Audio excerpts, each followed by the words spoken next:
Hello, everybody. So, today I am with another wonderful person, an artist in Medway, Peter Reeds. So, we are today going to know more about what Peter Reed is and his art life from the time he started his career. So, I can't wait to share more information with you. So, here is Peter Reeds.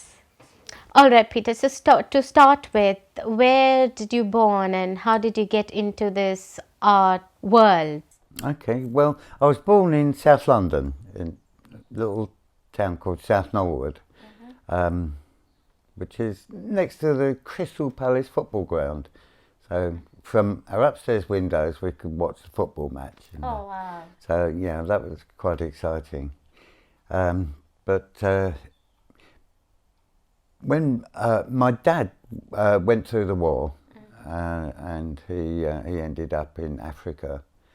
And while he was there, he did. He ended up there, couldn't get back home for quite a while. So he ended up passing his time drawing, painting, and hand colouring photographs and things like that. And he carried that on at home when he eventually got home in 1946, which was quite a long time. So and I used to watch him draw and paint, and he was also a musician. So every Sunday when he wasn't working, he played the piano, which was just beautiful.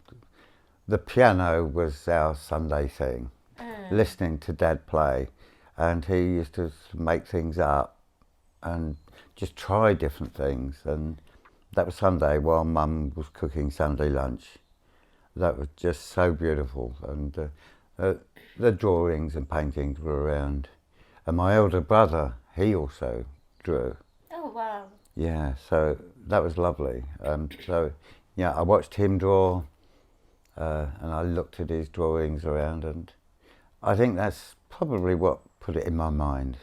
I just loved these things. I just thought they were so clever that you could record something. I was never particularly good at writing. So obviously visual things were my things. So that sort of started me. But at school, in junior school, the stuff we used was awful. We had powder paint that you mixed with water, which was awful. It was chalky. Oh. And we had these awful brushes that were like big scrubbing brushes. So you couldn't do anything delicate or subtle. You know, you had a big dollop of paint, and every line was a fat line. Oh, yeah. So that was very depressing until I went to secondary school. So when I was 11. So really, it was when I was 11 that I started. That's when I got my first ever set of oil paints. Yeah, Mum and Dad bought me those, and from there on, I just went berserk with it. Wow. It was just lovely stuff. You know, watching that stuff, and I loved the smell of it as well. It was so beautiful. You know, you squeeze it out on the palette, and you know, you stick your finger in it, and then you can paint with that. Yeah. And it's such a beautiful texture, and it does such beautiful things. You know, you put it on a canvas, it totally changes that canvas. Just one mark will change that canvas and start to bring it to life. And then you add another colour, and those colours react together like people speaking. And you add another colour, and you've got all these colours speaking to each other and making something magic happen on this canvas. So I just thought that was amazing. So the first things I did was I painted portraits of all the famous people I knew. And one of my first one was Brigitte Bardot. Wow. Yeah, so she was my favourite star at that time, and I thought, I've got to paint her. So I probably painted her at the same time that Picasso did. Oh. Yeah. So I thought that was really exciting. Not in the same place. Yeah. This was in South London. But I painted Brigitte Bardot. Must have been, when was it? Yeah, early 60s, 1960s. Wow. So I painted her and Anthony Newley and other people because I love people. You know, I just wanted to capture their character. Yeah. So I painted everyone, and then at secondary school, by mistake, I went to a technical school because I partly thought I wanted to be a scientist. That was totally wrong. So I didn't really get on very well there. They didn't like me and I didn't like them. Oh. But I had two wonderful art teachers who were actually artists. You know, they weren't just teachers who did art, they were artists who taught. And it was just wonderful being with them because they brought their work into the studio in the school. And, you know, one of them had painted on a door. You know, he brought this door in that he painted on and he painted in there. And they just guided me and in my portrait painting and everything. They taught me about paint, you know, how it works, how the colours work, everything like that. And but they got me through school really.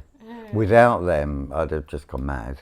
Yeah. It just wasn't my sort of place. I wasn't that person I thought I was.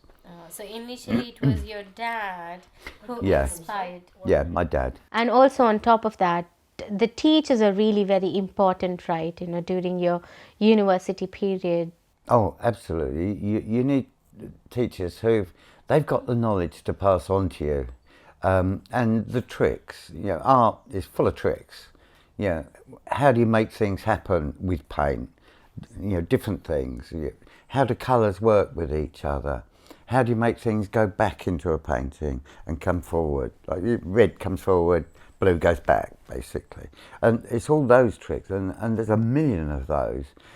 And if you've got a teacher, you can pick them up so much more quickly. And particularly when they're talking to you while you're painting, while you're working. So from secondary school, I went to art school, Medway College of Art in Rochester. And we had a fantastic selection of tutors there of different types of art. So yeah, it was a cross-section of styles of art, which was amazing. So while we were painting with them, because at the time at art school, you were always with a tutor, you know, from 9 till 4 every day. You know, you didn't get a project and then go off and do it yourself and then come back and see them on Friday. They were with you all the time. We'd go off on our own way, but they would guide us in that way because they understood your direction, whichever way you wanted to go, which was just amazing. I wish I could remember some of the names of the tutors because they were amazing. One was Fred Cuming, I do remember him, and he was lovely. And I think he's still around. Oh, wow. And he's still exhibiting, and he's an RA, and I think he regularly exhibits there, which is absolutely fantastic. Another person who was absolutely fantastic, who took us for a different lesson, which was printmaking, and his name was Josset, who's, I didn't realise how famous he was, but he's a very famous painter. He also worked on with some of Picasso's prints as well. So he worked with Picasso on some of his engravings. Wow. And things. And he was teaching us. And we did lithography, which was fantastic, but we actually did it on real stones. At art school, I was painting everything. Oh, yeah. Yeah, I mean, you do, I think almost every day you did life drawing and painting. So that was one of the most important things, to get your drawing skills, and also at the same time learn how to put paint into those drawing skills. So that was the most important part of the training. You really learn how to do your job. Yes. You know, it's all very well having your own ideas, but if you don't know how to do them or carry them out, well, forget it. You need that help and guidance to get you through. So basically I had 4 years of 5-day-a-week training in life drawing. You know, it was an hour a day, hour and a half, 2 hours, but that was every day. Then we had other kinds of painting with different people, so they took us in a different direction. So you end up with this collection of paintings and drawings and works that are all slightly different because of the people you're talking to, which was really exciting. It wasn't university, it was just an art school. Okay. Yeah, when I left, they wanted to turn everything into a university, which I thought was very strange. Yeah. And slightly changed. They wanted everyone to get a qualification rather than a skill. And I was very lucky. I was there when they were still giving people skills. They were teaching you how to do it rather than talk about it. And so I never had to do lots of writing about it. We spoke about art. And every day we had a crit session. No, just a short one at the end of the day, where we would all criticise each other's work, and the tutor would criticise with you, and that was amazing. And at the end of each week, we'd have a big crit, which would last longer, and we'd go through everyone's work and discuss it, and that's when other artists came out, and we would discuss all sorts of artists, Picasso, Matisse, and the current ones, Warhol, the people who were coming along. And that's when all these other artists came along. We didn't particularly study them as such. We didn't have to sit down and write their life story. We just spoke about them and got to understand them as people and feel them and use them in our work rather than passing an exam. So we didn't pass exams. At the end of that, we got a diploma, and that was it. It proved we'd done our training and could do the job. We knew how to do it, and we could go out and paint anything, anywhere.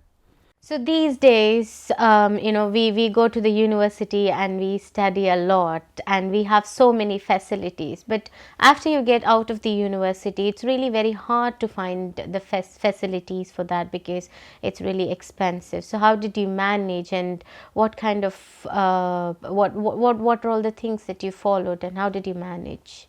Once you leave art school, you haven't got the money to have a studio even, really. So you're moving about, you have a room to live in, which is what I did. I mean, I was lucky, I had 2 rooms, but they had nothing, they were just 2 rooms. There was no kitchen, nothing, and a shared bathroom, and a Calagas cooker in the hallway. It was, down there, just one burner, and that's what I cooked on, and that's where I worked. So basically, in those 2 rooms, all I could do was paint, and any money goes to paint. You started with drawing a portrait, and then you started doing multiple things during your university. When did you started doing these beautiful, wonderful landscapes? How did that happen? Well, I obviously did landscapes as a student, and I had lots of guidance on that as well. But in my jobs, being an artist, you can't spend all your time being an artist. I managed to last a few years after leaving art school. Then I had to get a proper job.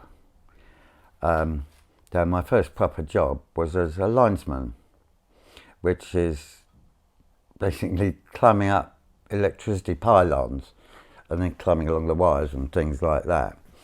And doing that, we travelled all over the countryside, and in a Land Rover, and just going across fields, and I just fell in love with the landscape. And at lunch breaks, I used to just sit on top of a pylon, because the top of a pylon is like that. It's a girder and it's like a seat, and you're hooked on anyway. And I used to sit there with a sketchbook, just sketching the landscape, and it was just magical how it changes throughout the year, and different trees and buildings in it, and how they all mix together. And I think that's when I really fell in love with it. But I got more into it in a later job where I was sent all over the world, and I saw different landscapes, different colours, and different weathers, and different temperatures, and different clarity of the sky, perfect blue, which we rarely get in England. And I saw that, and I saw the different colours of houses, and people painting their houses different colours.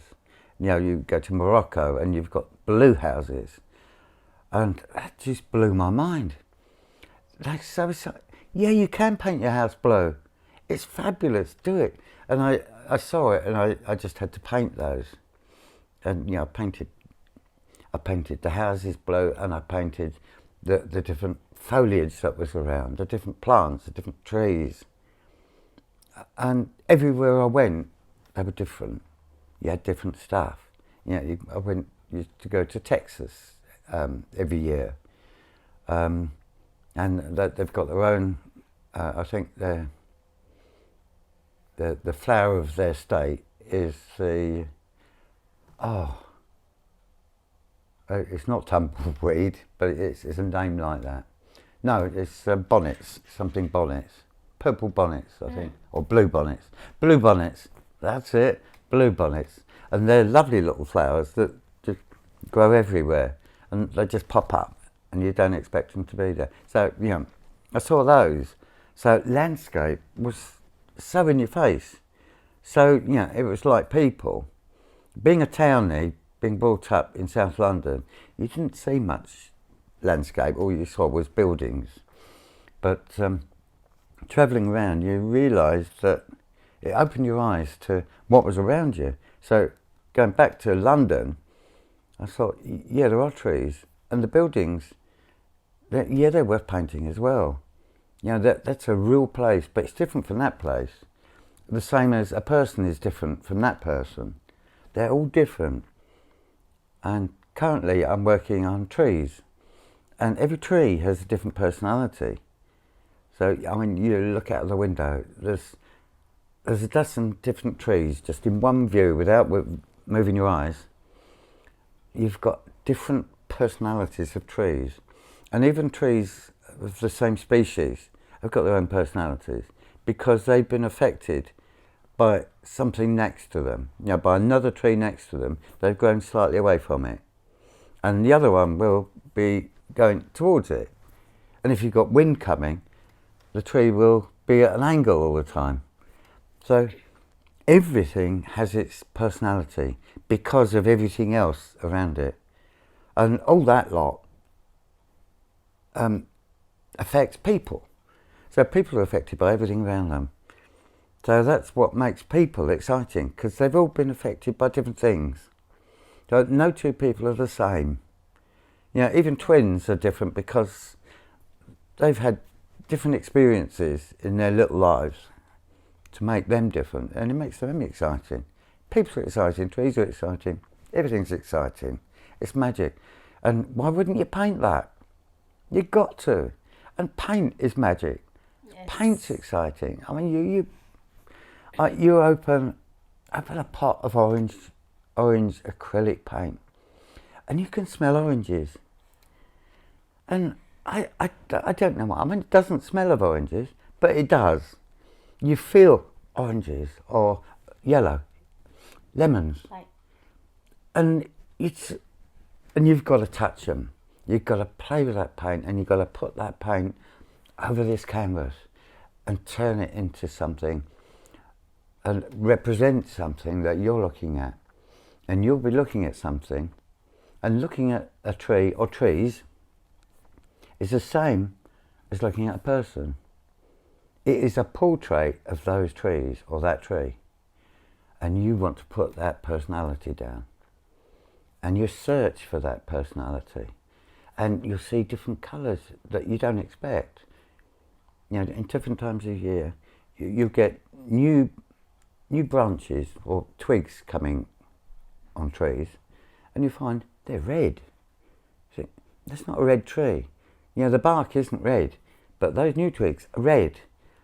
Isn't that fantastic? And then you'll get gold bits on it, and then you get the leaves changing, and they'll all go from green to red to gold. And wow, that's all happened in front of you. So it's that person changing their clothes. You know, they're just going out, or they're dressing up for winter. Most people, they don't actually, they look but they don't really see. They'll assume leaves are green, the trunks are brown, and that's it. They won't go any further than that, so that they'll have trouble painting it.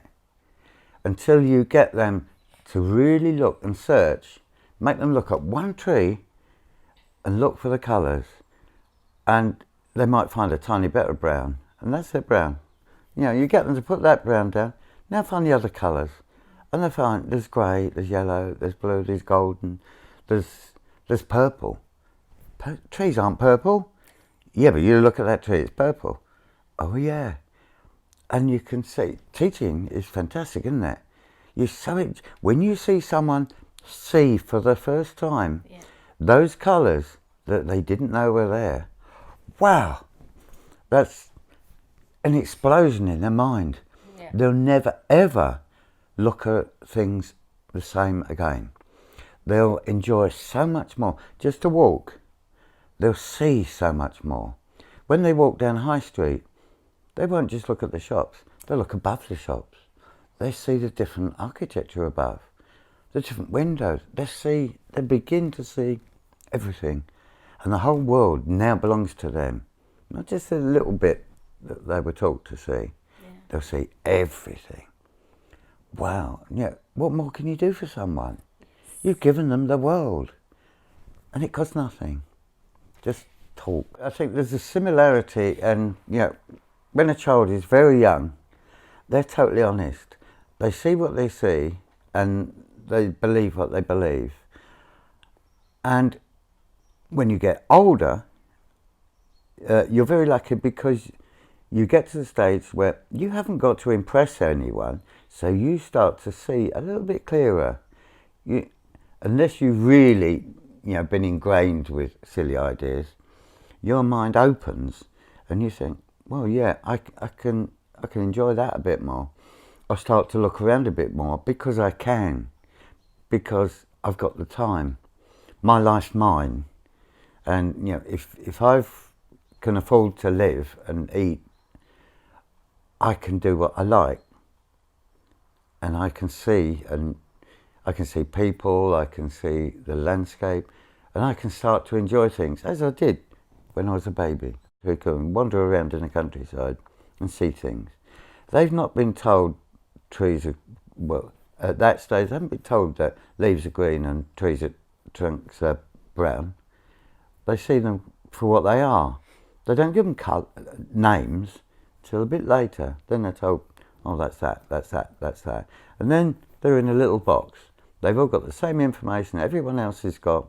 They all see the same things, and nothing's different. Yeah. Life becomes boring, then they have to have a job and believe the same as everyone else, go along with everyone else, and that's life until they become old, and they start to free up again, hopefully. So Peter, you said that you've been working for some time, and even when you're working, you did a couple of artworks here and there. But when did you stop your work completely and got into this full-time painting, and how did that happen? Luckily, I had jobs where I could draw and paint while I was working, which was really great, particularly travelling around the world, travelling around the countryside. That was really good. But no, I didn't I couldn't become full-time again until I was almost 60 before I could become a full-time artist, but I'd always wanted to be. And that was wonderful, and everything I'd learned from 40 years of going around the world, of drawing, of painting everywhere, and meeting so many people and seeing so many sights. I think all that came together in my painting once I could do it full time. All that experience just came out, and it was so exciting to be able to do that every day. Get up, go to the studio and paint. Wonderful, absolutely wonderful. And every so often doing a bit of teaching with different people. That was exciting. Sharing this experience was just amazing. Absolutely loved every minute of it. And that's what I'm doing now. It's beautiful. From your young age, you saw your dad painting, and it all started from there. And then you studied full time. You did your diploma, and then you took a break, and then again you started doing the painting full time. So, what do you think the art has done to your life? Art's made me get so much more out of life. I've seen so much more of life. Everywhere I've been, I've looked so much more closely. And I was taught to look and to see. And everything I saw was just amazing. It was exciting. All the people I saw. All that has added to my knowledge and the feelings that I put into my art. My art now is, I've gone a little bit away from the realism I used to paint because I've got more confident, and I feel, I'm allowed to paint as I want to now. So my painting has got a lot more emotion in it. I just paint. I paint from photographs, but only my photographs. I will go out and choose something to take a photograph of. I'll take that to the studio, and then I'll search that photograph, and I'll wander around the photograph, and I'll see the colours and the shapes and the tones, and I'll feel that photograph, and I'll feel the same as I felt when I took the photograph. And somehow all that comes out when I'm painting, because I don't think when I'm painting. I don't think, well, I've got to put that red there, or I've got to put some blue there. It just happens, which is so amazing and so exciting for me to realise, I can do that, and I don't care what people think of it. So my painting has become so much more honest. I'm not painting for a market. I'm not painting to impress my friends. I'm painting for me, totally, and there's no interference in what goes down on my canvas. And I'm so much more satisfied with my canvases now because they are me. There's me, and everything I've known, experienced, and everyone I've met goes into that painting. To me, that is so exciting. And I'm so lucky to have got that far, to be able to paint honestly, totally honestly. I was taught the skills, all the skills, as a student. I've improved on those skills, and now I can use those skills to do whatever I want. And I'm so grateful to that art school and my teachers at school who got me to that level where I can express myself so honestly. It's like being a poet, and I don't write poetry, but my paintings are, I think, as close as you can get to poetry. But perhaps a lot of poetry I don't understand. It goes over my head. But it's a bit of poetry and prose. It's real life that I'm putting down. And that's what I feel when I've done it. And luckily, I don't do a painting that I don't like. which is also amazing. I'm so pleased with that. Basically because I've chosen what I'm going to paint, and I've fallen in love with that scene, with that tree. You know, my latest painting was a tree, which was a white tree, and I just loved it. And I felt that tree, and I'd wandered around that tree, and I touched that tree, and I'd hugged that tree. And I painted that tree and where it was. And it was that tree. It's what I felt about that tree as well. And it was about me as well. Which, yeah, what more can you expect from art? I'm so lucky to be an artist. Yeah. We are lucky, aren't we? Definitely. We get so much more out of life. Without spending money, we'd just stand there and enjoy. Fantastic. Being an artist, it helped me when I was doing those sensible jobs, because I was working with people who really saw nothing. They were just working and working to get promotion and working to get more money, and they were switched off to real life. They weren't living it. They were planning for what might happen in the future sometime. So they missed now. Now never really happened for them. But for me, I was living now. Every day something was happening. I was enjoying that event. Or I was being really upset about an event. I wasn't missing anything. I was part of that. So working in normal life that everyone works in, I think that was so important for me as an artist. You know, I think if I'd have been lucky enough to have a studio and a home when I left art school permanently, I don't think I'd have been the artist I am now. I've lived life with everyone, and I know everyone. I don't just talk and live with artists who all speak the same language. I've lived with all those other people who've had all sorts of other experiences, and I think that's added to my art rather than detract. So I think my life has been so lucky. I think it's been magical. So it was your father, where you started your career from. He was the one who, gave you this into. Do you have any childhood memories with your father? Nothing in particular. I was just with him doing it, and that's how you learn. We weren't really talking. It was just together, and when you're together, you absorb, and stuff goes between brains, and that's what happened. So I think I felt art rather than it being literal. It was happening. It was magical.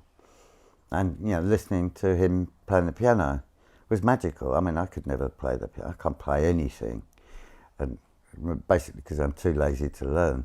But I just used to love listening to him, and it was a feeling, and it was a feeling of that was Sunday mornings, and it was so beautiful. And I just remember him at the piano, and the sunlight coming through the window, and I always remember that.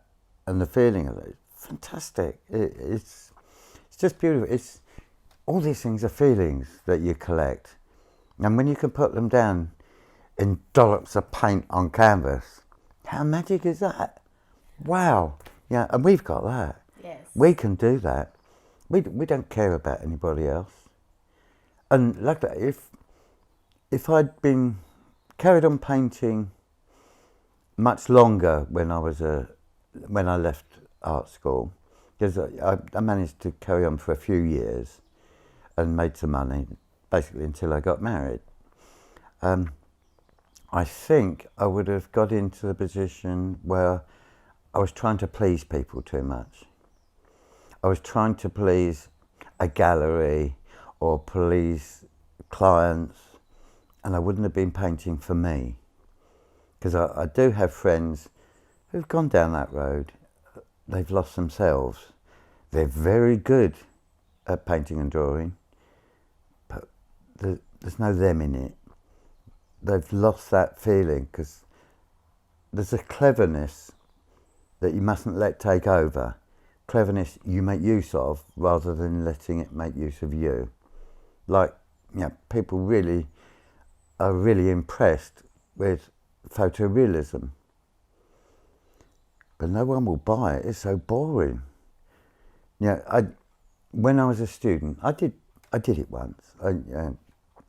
I copied a photograph, a portrait, and it took hours and hours and hours and hours and days, and I did it, and I thought, yeah, that's really good, and I was really pleased with it, and everyone loved it. So, oh, that's really good. No one wanted it. No one wanted to buy it.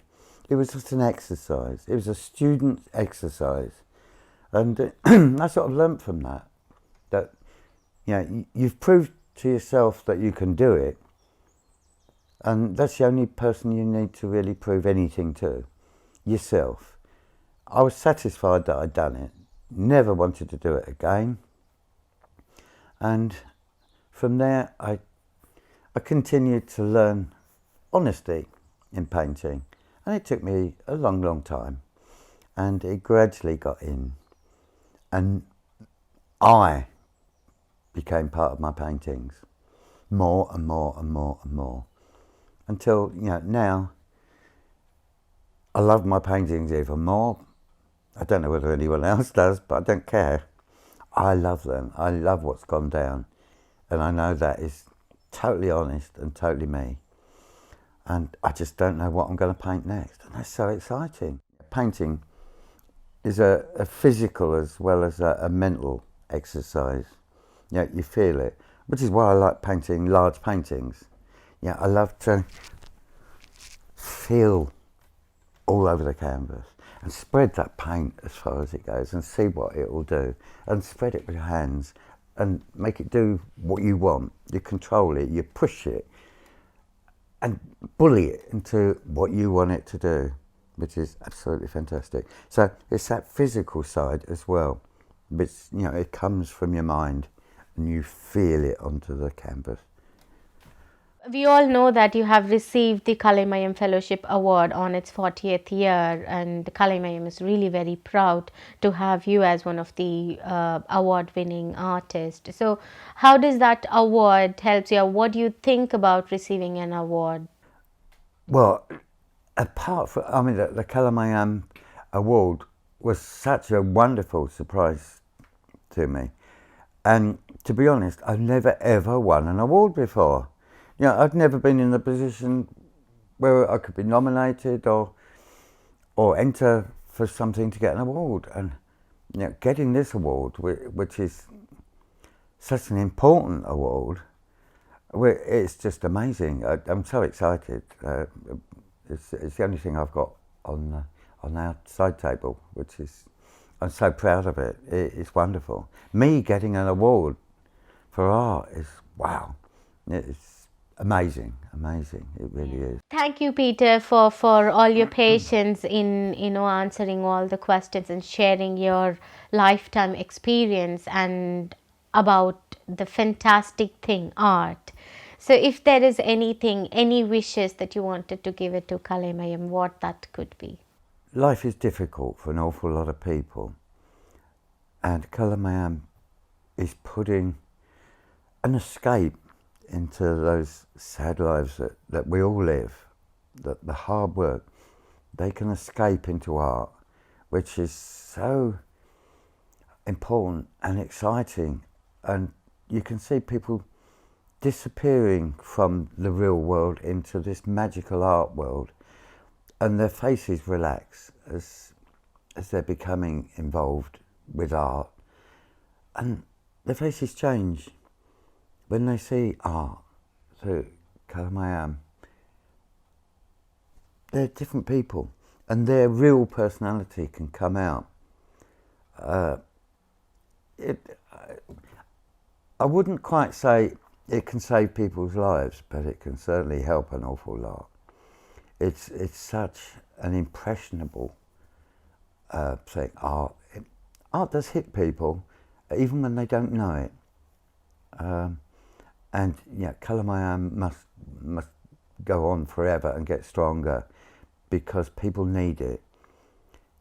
In these hard times, people need art to give them escape, and to help them cope with what's going on, just to relax. And it's very difficult to relax. Art makes you relax because you disappear into a magical world. And that to me is what Kalaimaiyam does. It's just a wonderful organisation that we really, really need. It's important for all of us. And I'm just so grateful it exists. It's wonderful. Thank you very much, Peter, for all your time. So, we have asked multiple questions, and now we understood what painting and art can do one's life, because art is really very important. You know to paint or not, but if you paint, it makes so much of changes in your life, because we are living in a world, every day we go through some of the other pressures, some of the other things that we need to concentrate. We are just living for a future, we are not living for ourselves. So we all, let's take a minute and see through your eyes. There's a beautiful world out there. You need to love everything around you.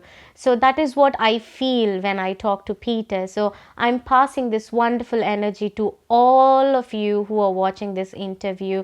May you have a beautiful days and more interviews coming on your way with wonderful artists like Peter. Thank you very much for all your time.